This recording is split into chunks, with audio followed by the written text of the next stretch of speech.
The Secretary General of the Organization of Petroleum Exporting Countries said that he is very optimistic about China's economic recovery and he sees broader cooperation with China in energy transition, technology, and other areas.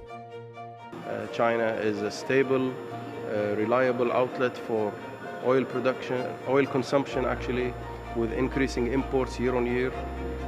Most of our member countries in OPEC have excellent relationships with China, including my own country, Kuwait. For oil demand growth, our forecasts are showing global oil demand growth this year compared to last year, increasing by 2.3 million barrels per day.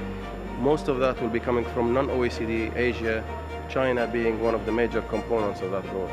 We are very optimistic on the Chinese recovery. There are many partnerships between many of our OPEC member countries with the Chinese national oil companies, and this is a sign of future collaboration that is there to grow between China and OPEC.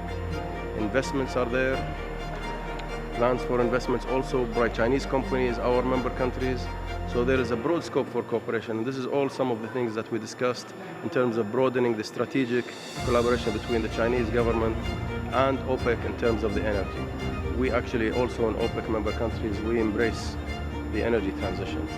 However, we believe that the energy transition has to be well planned,